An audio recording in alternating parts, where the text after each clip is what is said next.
following is a presentation of HBO Sports.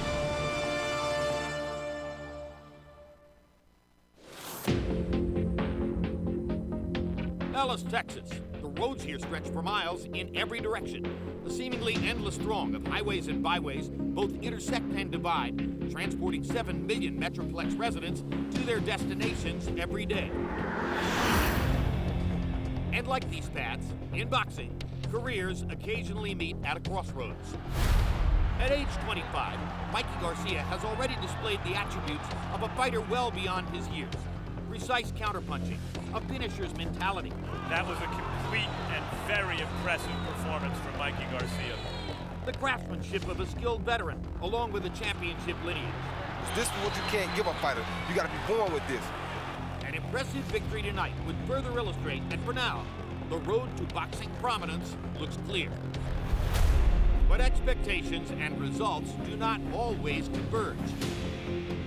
Juan Manuel Lopez was once on the same course. With the proud Puerto Rican boxing tradition behind him, the young all-action knockout artist fostered expectations that couldn't have been greater. It's over. A tremendous first-round knockout performance for Juan Manuel Lopez. But after some startling setbacks, Juanma looks to show the boxing world that the wear and tear of the sport hasn't already taken the tread off his tires at age 29.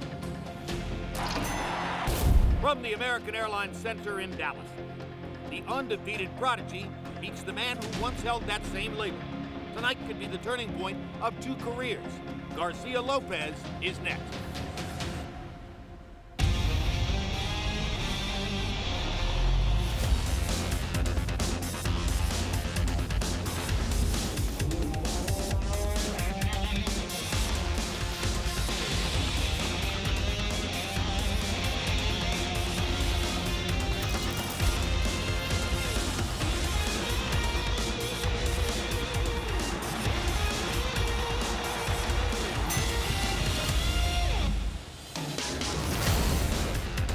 Inside the American Airlines Arena. As for the first time, HBO Sports originates boxing not from the North County suburbs and Cowboy Stadium, but rather from downtown Dallas. We bring you Boxing After Dark. And hello again, everybody. I'm Jim Lampley. Welcome to this Boxing After Dark doubleheader. In the main event, we had expected to see Californian Mikey Garcia solidly favored to defend the featherweight championship he won at the end of last year against former top contender Juan Manuel Lopez. Events at yesterday's weigh-in have now cast considerable uncertainty, over that competition. We'll be discussing that in much greater detail with Roy Jones and Max Kellerman later on in the broadcast when we get ready for that fight. Meanwhile, in the first of our two fights, it's more or less a showcase for a rising American force at 135 pounds, Terence Crawford of Omaha, Nebraska. He's fighting Alejandro Sanabria, a fighter who has fought 36 times in Mexico and is relatively obscure, never before seen in this country. Let's take a look at the tail of the tape now for this fight between Crawford and Sanabria, and you see the 1-year age advantage for the fighter from Omaha. He gives up an inch in height to the lanky Sanabria, but nevertheless has a 1.5-inch arm length advantage measured from the armpit to the end of the fist. They both weighed in a half pound under the 135-pound lightweight limit. And tonight, Crawford, who fought his last fight at 140 pounds, has rehydrated up to 149 and has an unofficial 8-pound weight advantage over Sanabria on our HBO scale as he comes to the ring. Now let's go to ring announcer Michael Buffer for the official introductions.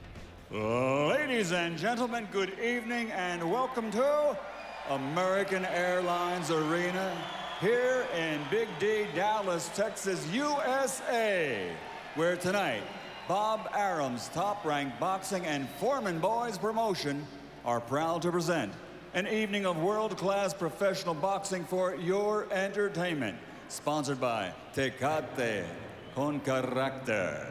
All bouts sanctioned by the Texas Department of Licensing and Regulation. At ringside, the 3 judges scoring this first bout will be Don Griffin, Jesse Reyes, and Gail Van Hoy. And inside the ring, in charge of the action at the bell, referee Lawrence Cole. And now, let's get this party started. This is for the vacant NABO title, 10 rounds of boxing in the lightweight division. Introducing first, fighting out of the blue corner, wearing black with red, official weight 134 1/2 pounds. As a professional, an outstanding record consisting of 34 victories, including 25 knockouts, only 1 defeat with 1 draw. De Ciudad de Mexico, damas y caballeros, Alejandro Flaquita Sanabria. And fighting out of the red corner, wearing black with blue, officially weighing in at 134 1/2 pounds also. His professional record, a perfect one. 20 fights, 20 victories, including 15 knockouts, from Omaha, Nebraska, USA. The undefeated lightweight contender, Terence Bud Crawford. North side, south side, what up? Terence, Alejandro. All right, gentlemen, we went over the rules earlier in the dressing room. I want you to obey my commands, protect yourself at all times. Good luck. Buena suerte. Although he doesn't have a significant win in the 135-pound division, with Adrian Bronner's recent departure from lightweight, and with Crawford's spectacular performance against Bradis Prescott at junior welterweight last time out, Terence Crawford is viewed by many, including me, as probably the best lightweight in the world. He now has to go about proving it. Round 1 begins. Crawford's conquest of Bradis Prescott came on the undercard of Rios Alvarado 2 in Las Vegas. And that fight at 140 pounds was an enterprise that his manager Cameron Duncan regarded as a risk. Crawford said, I don't know why he saw it as such a risk. I knew I would easily outbox the guy. And in fact, he did. He has natural athletic skills. Roy Jones, how do you assess his progress so far? So far, I really enjoy seeing Terence Crawford. I've been watching him for quite some time now. I think he's a very skillful fighter, a very smart fighter, has a very intelligent team.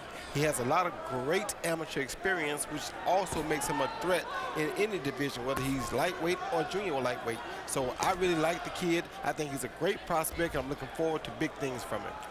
As you can see, to say that he's relaxed and takes his time is an understatement.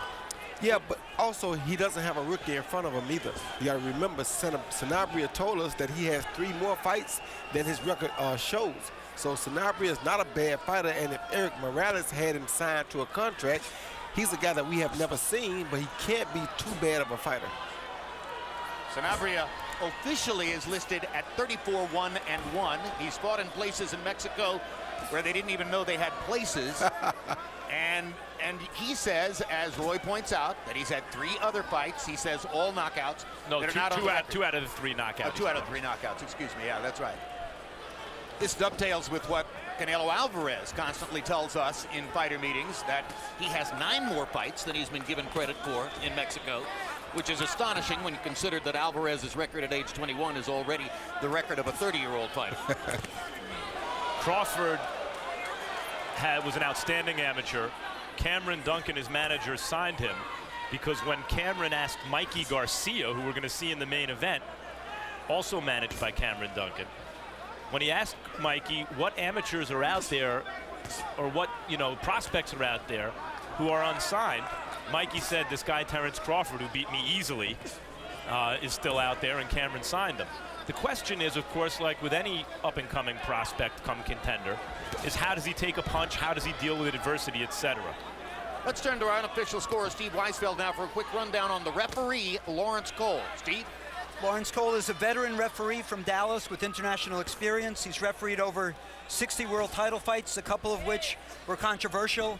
His dad, Dick Cole, has overseen the regulation of boxing in Texas for over 15 years. Lawrence has refereed such bouts as Pacquiao, Margarito, Diaz, Malignaggi, and Forrest Mosley, too.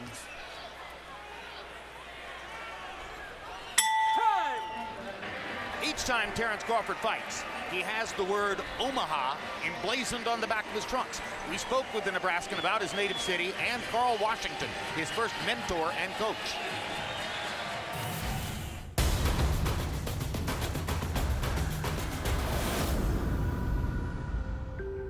I'm from Omaha, Nebraska, born and raised.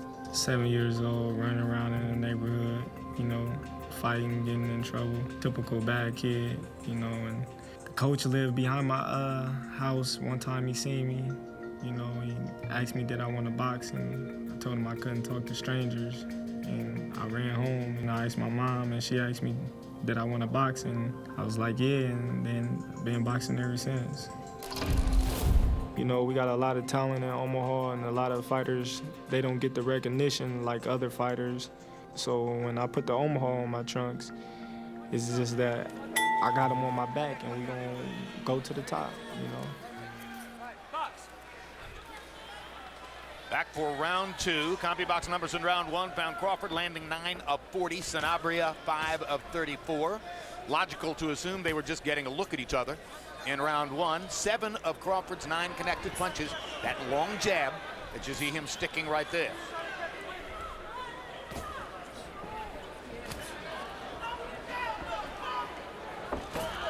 Ooh, Sanabria catches him with a left hook.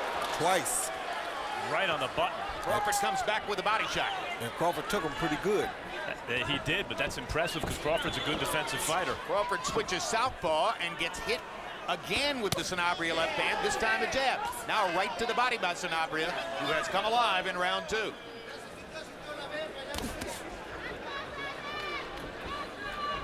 I told you before, I didn't think Sanabria came here to lay down. He's not a bad fighter, being fought all over Mexico, like you said, Jim, in places that we never heard of, so he has to be okay. However, I think he does have a stiff job in front of him. And he's long and rangy and cute. He's tricky. Not exactly the same, but one of the belt holders in the division, Miguel Vasquez, is also a long, kind of tricky fighter. And Crawford and his team are targeting all of the belt holders. We keep making the point about these obscure places in which Sanabria has fought. Maybe some of the Mexican geography experts in our audience will have heard of Ecatepec, or Polanco, or Neza, or Lomas de Sotelo, or Querétaro, or Tepic. But these are places I couldn't find on the map. And in each instance, he has fought there. And he has wins in these places. And you see the way he handles himself, it's not hard to believe. In other words, those places likely exist, and he fought and actually won there. Able to land 2 flush left hooks in this round on Terence Crawford's face. First time we've ever seen that. Back in the day when Julio Cesar Chavez Sr. was closing in on what ultimately became 93 consecutive wins, the frequently repeated line was, yeah, but 40 of those wins were against cab drivers in Tijuana. Sanabria's wins couldn't have come against cab drivers because those towns aren't big enough to have cabs. Let me tell you something. You fight 40 cab drivers in Tijuana, see what your record is. It's not going to be 40-0. Not at all.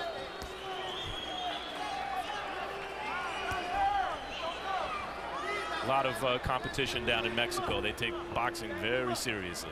And it's been a very competitive second round. There's a good right hand by Crawford. Just missed with the left hook following up. But Sanabria tries to land every single time that Crawford touches him. Alejandro Sanabria is yet another fighter from the traditional boxing hotbed of Mexico. He talked to us about his metropolitan hometown and his relationship with his father, Alejandro Sr., a fighter with 43 pro bouts himself.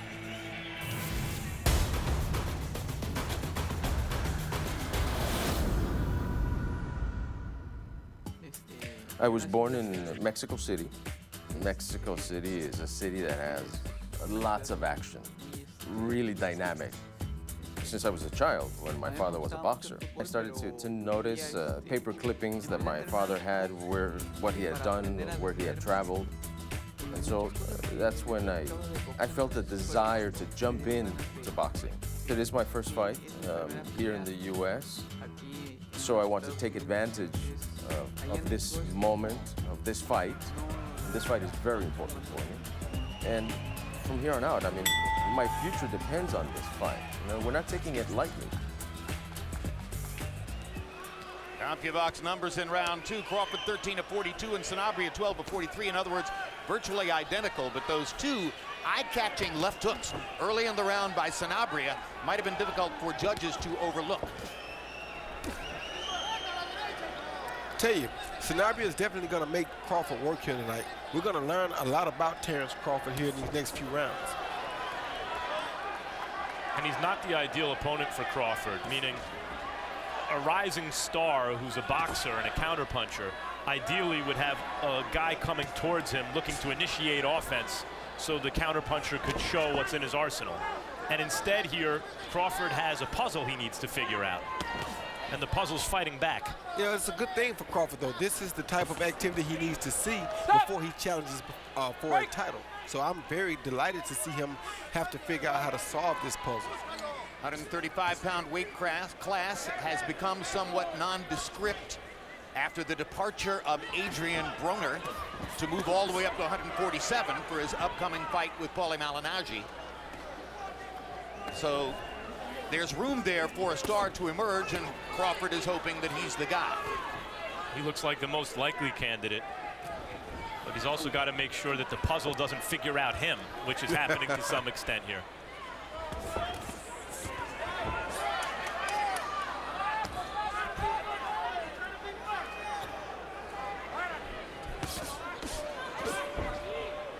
They're trading some really good body shots, too.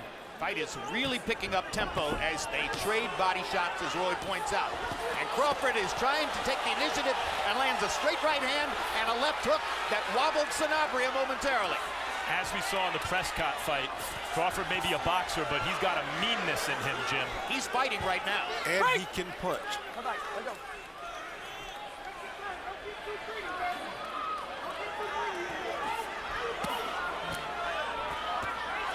Now Sanabria scores a rally. Turns things around with the uppercut. He can take a decent punch too, Roy. And he throws a pretty good punch. That's Sanabria. But yes, Terence Crawford takes a really good punch. Good move by Crawford. Didn't know that we'd find that out tonight. Stop.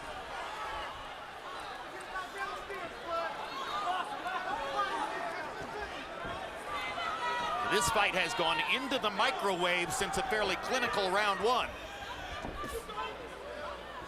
And Sanabria is breathing really hard. I think that would entice Crawford to go to the body, seeing that he's breathing so hard. Well, Crawford looks at the body, but then throws upstairs. He wants to knock out. Time!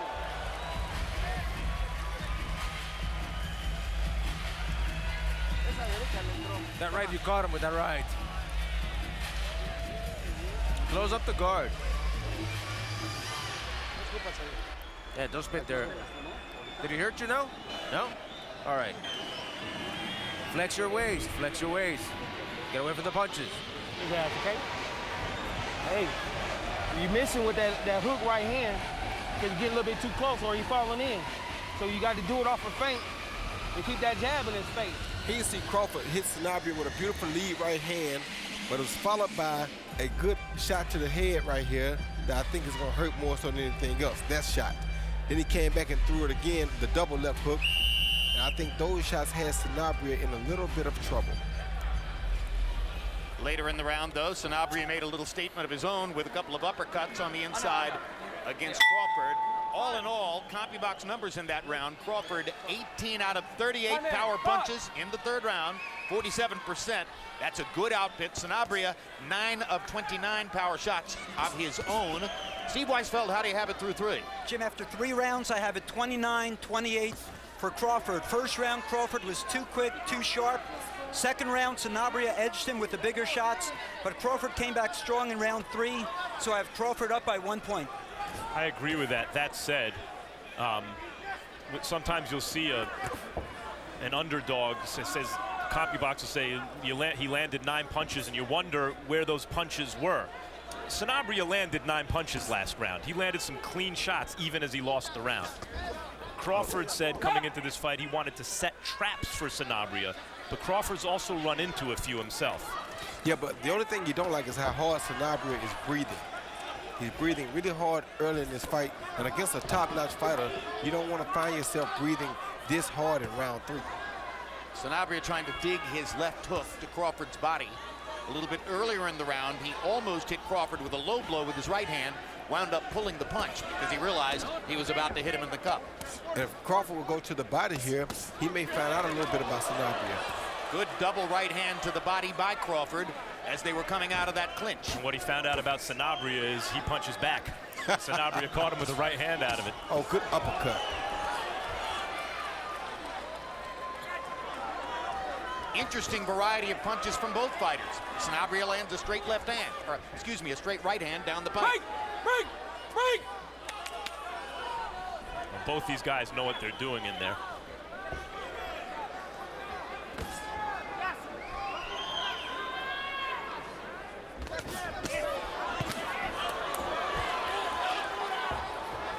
Oh, good body shot by Crawford.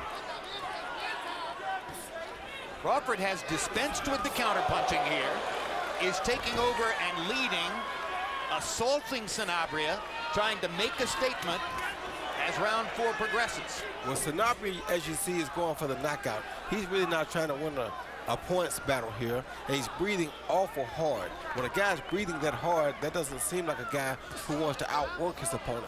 He wants to try to get a knockout.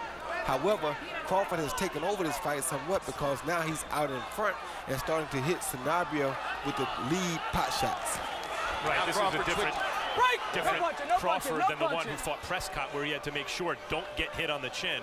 Here he feels a little more comfortable exchanging and is throwing some vicious shots upstairs and down, and as you said, Jim, making the fight. And he switches southpaw here, something he did with great effect against Greatest Prescott.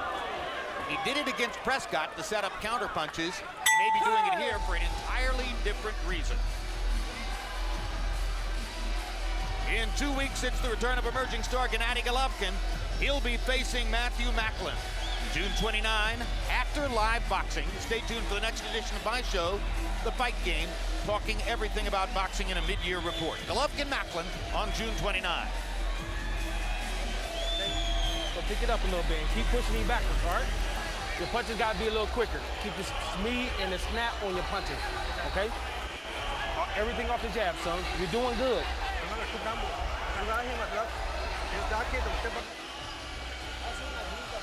You gotta fake him first and then throw. Did he hurt you? So what? Throw the punches, dude. But you gotta throw your jab. Throw your jab with powerful jab. Powerful jab. Pop it. Time box numbers in round 4 found Crawford stepping up his attack to the body. 6 of his 12 power shot connects in that round were to the body after he had thrown mostly upstairs in the first 3 rounds. And you heard Crawford's trainer, Esau Dieguez, saying to him in the corner, everything off the jab. And in Sanabria's corner, they also wanted the jab, and Sanabria gave it to him early. They also said they want a power jab.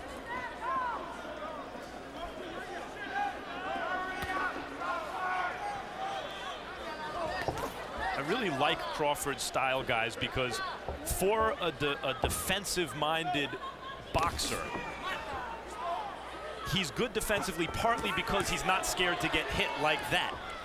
In boxing parlance, he's not a scary fighter. He tries to stay responsible, but not so much that he's out of the pocket and causing dull action. He's willing to take some risks even as he boxes.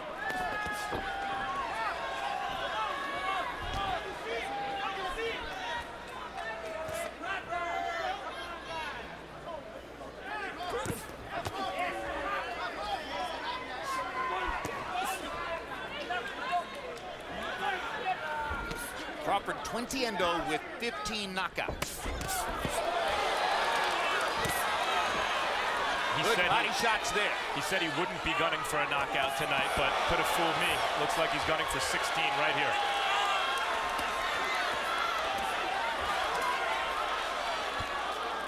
Good body work by Crawford in the mix of this combination as well. And that's what I mean about being a good defensive fighter. Sanabria is throwing whistling straight right hands right down the pike.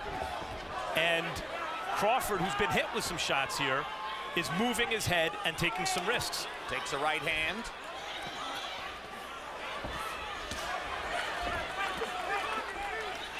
Break!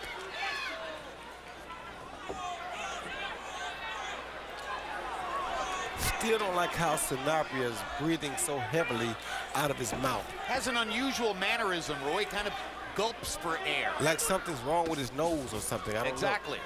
Like there's a guy tattooing him with both hands to the body, maybe.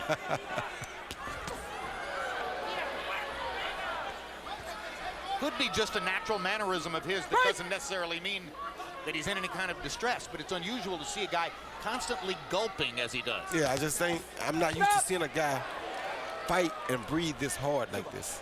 Keep it up.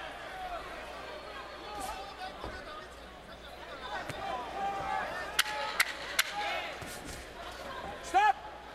Doesn't seem to be affecting his appearance, though.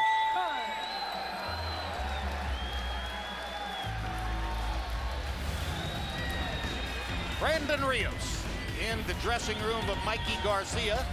They share the same manager, Cameron Duncan. They share the same trainer, Robert Garcia. And you see the other Garcia, Eduardo, behind. And as they pray in Juan Manuel Lopez's locker room, 130-pound world titleist Rocky Martinez is there at the left shoulder of Lopez. Puerto Rico representing in the fight game today. When you slip, make sure you come back with that hook or something. Oxnard representing in the other dressing room. Keep your head out like there, and don't think he's gonna punch at you. You gotta move that motherfucker, man. You slip, come back with something. Keep pushing. Omnibox numbers through 5, and Crawford is beginning to build a margin, at least in those numbers. 82 out of 231 overall, 35%, pretty good percentage. And Sanabria is 51 of 219. Respectable. Right behind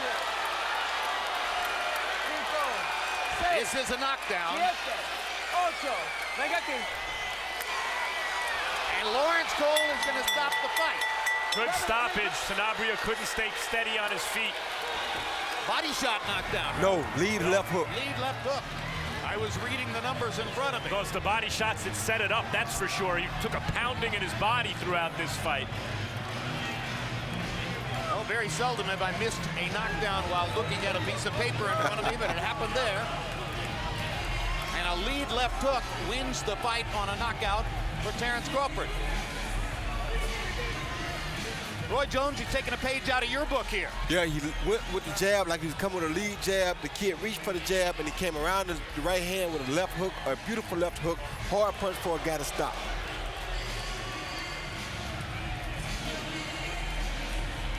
You see the grin emerging on Crawford's face as he watches Sanabria somersaulting on the floor and realizes he may be on the verge of the KO. Here, another look. I mean, Crawford came out with a guy who could handle himself, who hit Crawford on the button a couple times this fight, and was just an aggressive boxer puncher the whole fight, took risks, savaged Sanabria's body, and finished him with one shot upstairs. Very impressive performance. There's the Crawford family.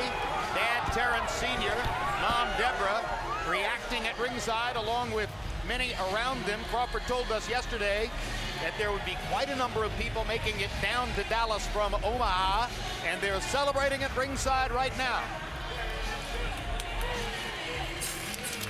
Let's go to Michael Buffer for the official particulars on the knockout. Ladies and gentlemen, the end comes at 17 seconds into round number 6. The winner by knockout victory.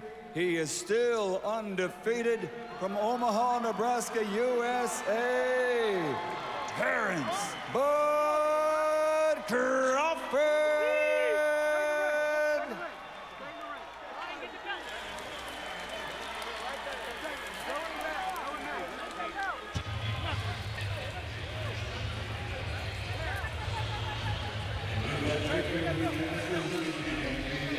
Final CompuBox numbers will show the margin that Crawford was building and increasing as the fight went on.